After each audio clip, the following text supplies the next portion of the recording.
Assalamualaikum warahmatullahi wabarakatuh. Jumpa lagi bersama saya di channel Bonsai Gembong, tentunya di channel Belajar Bonsai Bersama. Oke sahabat bonsai, mudah-mudahan kita semua selalu diberi kesehatan dan juga dilancarkan rezekinya. Nih si bucil ini lagi siram-siram. Halo sayang. Oke teman-teman, pada kesempatan kali ini sudah mulai beranjak sore. Saya mau lakukan cek untuk dimana untuk bahan ini.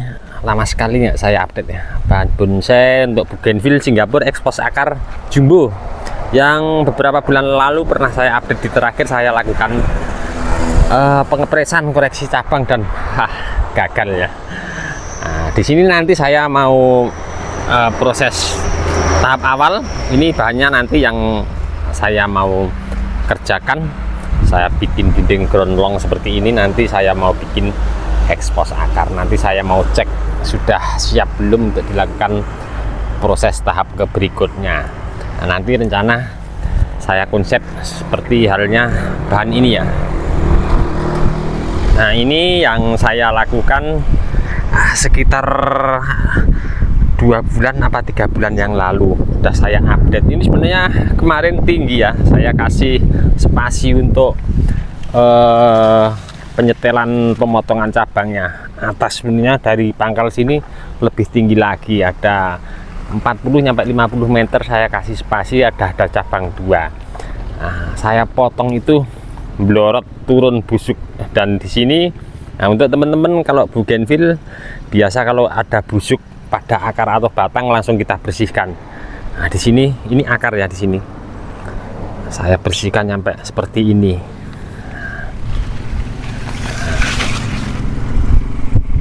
Nyampe terlihat tulang barunya. Memang sangat rentan sekali bougainville ya. Padahal dulu saya pernah praktek yang di bahan sebelumnya, tapi sudah diambil sama temen ya. 2 bahan saya press itu langsung banyak tumbuh mata tunas. Nah, untuk bahan ini gagal, dan alhamdulillah setelah saya bersihkan untuk kebusukan pada batang, sebenarnya disarankan sama teman-teman langsung disambung sisip, tapi memang sengaja setelah saya bersihkan di sini saya kasih salep kambium nyampe 3 lapis ya. Yang pertama saya kasih, terus kering, saya kasih lagi, terus terakhir kemarin sempat ada retak-retak seperti ini, saya kasih lagi. Saya sebenarnya ada saran untuk temen suruh sambung sisip langsung, soalnya ini mepet sama akar batangnya ya, di sekitaran sini ya, ke atas. Nah, mungkin untuk sebagian dari batang utamanya masih agak sedikit turun ya, karena ini masih ada mata tunas. Alhamdulillah saya tunggu selama sekitar ada kurang lebih 2-3 minggu ada tanda-tanda mata tunas. Nah ini memang sengaja tidak saya lakukan untuk sambung sisip. Saya menunggu ini dulu, memang tidak saya kasih wiring, saya kasih geranda, karena bahan ini sudah mepet banget ya batang utama sama akar. Saya biarkan dulu biar nanti ini batang ini ada 3 batang ini sedikit tua, nanti akan saya press, saya memanfaatkan mata tunas yang baru di sini. Nanti kita lihat seperti apa. Mungkin baru saya akan gerakkan. Kalau ini kambium biar jalan dulu, biar aman. Banyune tempat ini dong. Paten isi. Nah, untuk proses ini mungkin teman-teman yang belum sempat menyimak perjalanan bahan bonsai ini dulu sama seperti yang di sebelah sana ya. Awal mulanya seperti itu. Setelah beberapa bulan tingkat kesuburan di atas mulai berkembang dengan pesat, saya bongkar sekian, kemudian saya lakukan pembuatan alur. Nah, secara bertahap, nyampe kalau tidak salah 4-5 kali nyampe di bawah sini untuk pembuatan alur. Kalau untuk ketinggian ini sekitar 1,20 meter. Nah ini nanti saya tunggu dulu, kalau sudah batangnya ini tua akan saya press, mata tunas yang dari bawah akan saya gerakkan mengikuti gerak dasar daripada konsep bahan dasar di bawah. Nah, oke, kita menuju ke bahan yang saya mau kerjakan. Saya mau cek dulu nanti seperti apa akarnya, akan saya bongkar. Kalau sudah mampu untuk dikerjakan, mungkin akan langsung saya kerjakan nanti. Tapi dengan proses setelah nanti saya lakukan pembongkaran di sini, akarnya sudah seperti yang saya inginkan, mungkin saya tunggu dulu untuk warna karakter akarnya biar hampir sama seperti batang utama, baru saya lakukan pembuatan karakter dengan pemahatan mengikuti daripada konsep akar di bawah seperti apa. Penasaran? Saya langsung mau cek untuk bahan ini nanti seperti apa ya akarnya ya. Saya juga belum tahu nih nanti seperti apa. Saya bongkar dulu. Dan untuk teman-teman mungkin penasaran dengan proses-proses pengerjaan bahan bonsai bougainville yang tadi saya tampilkan, yang ekspos akar yang sudah agak sedikit maksimal itu, untuk bagaimana cara berprosesnya itu saya ambil ya videonya dari awal penanaman nyampe pas posisi terakhir 1 sampai 2 bulan yang lalu saya lakukan press. Nanti teman-teman bisa simak videonya, saya lampirkan linknya di bawah deskripsi. Dan ini nanti untuk bahan ini nanti sama untuk prosesnya seperti apa, karena bougainville sendiri sangat rentan sekali ya teman-teman untuk kebusukan. Jadi saya sarankan kalau sudah seperti ini tentunya akar sudah nyampe di dinding ground bawah, untuk penyiraman jangan terlalu over, gampang busuk kalau terlalu banyak air bacek.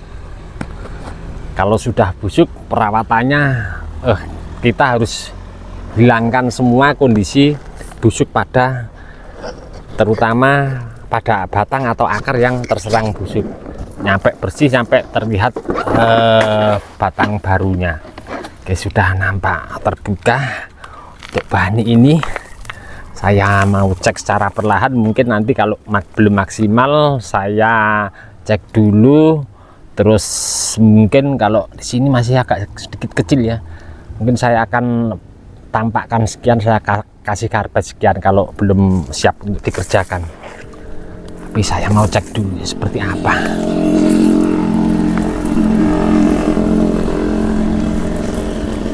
Ini agak sedikit, ketiganya masih yang jumbo yang pertama tadi ya. Ini cuman tinggi berapa dari dinding ground bawah, sekitar 60 nyampe di sini dari bawah sini. Kalau yang tadi, yang pertama tadi tinggi itu ya 1,20 meter untuk karpetnya. Wah, ini bahan dasarnya malah sepertinya bahan dasar formal ini, kakinya muter ini. Kita lihat, mungkin nanti bisa konsep lain kalau kakinya kaki bahan formal informal. Tapi ini di groundnya udah konsep ekspos akar ya, bisa juga nanti dirubah konsep. Saya cek dulu, saya akan coba semprot pakai air ya biar aman untuk pembongkaran akarnya, karena kulit bougainville sangat tipis sekali ya, terkena alat kita aja sedikit sudah terkelupas untuk kulit kambiumnya.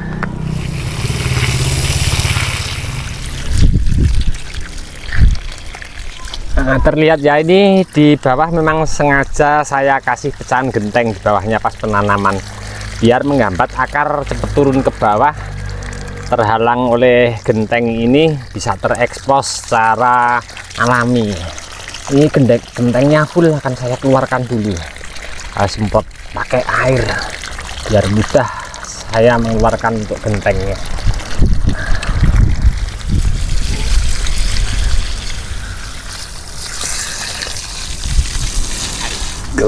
Sudah selesai saya lakukan untuk pembongkaran dinding ground longnya, dan terlihat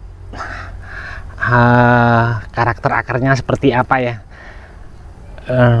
Nanti paling untuk akar-akar serabut kecil-kecil seperti ini tidak saya pakai, tetap saya buang. Karena apa, kalau saya pakai juga dia untuk mengejar pembesaran ke akar yang lainnya malah akan menghambat. Jadi mungkin ada juga beberapa yang akar-akar besar saya buang, seperti yang di bagian-bagian tertentu. Nah, ini nanti mungkin untuk proses saya lakukan pembuatan alur atau luka agar terkesan karakternya pembengkakannya lebih ekstrim, nanti menunggu dulu biar akar yang terbuka ini teradaptasi sama suhu yang ada di sekitar sini. Nanti tunggu biar akar ini sedikit berwarna agak coklat minimal seperti pada batang utama ini, baru saya akan lakukan pengerjaan pembuatan alur. Nah, mungkin selera juga ya teman-teman, kalau akar ini mau dipakai semua mungkin bisa juga, tapi nanti lihat, nanti akan saya kurangi beberapa mungkin ya.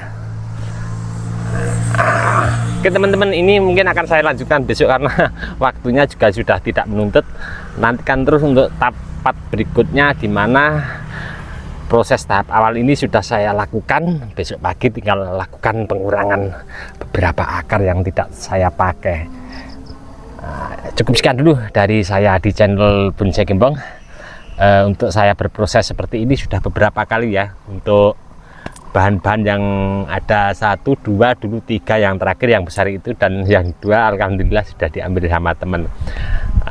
Ke depan bahan ini akan selalu saya update untuk teman-teman nanti seperti apa proses demi prosesnya. Untuk teman-teman yang selalu menyimak mensupport video saya ucapkan banyak-banyak terima kasih, tidak bisa saya sebutkan satu persatu.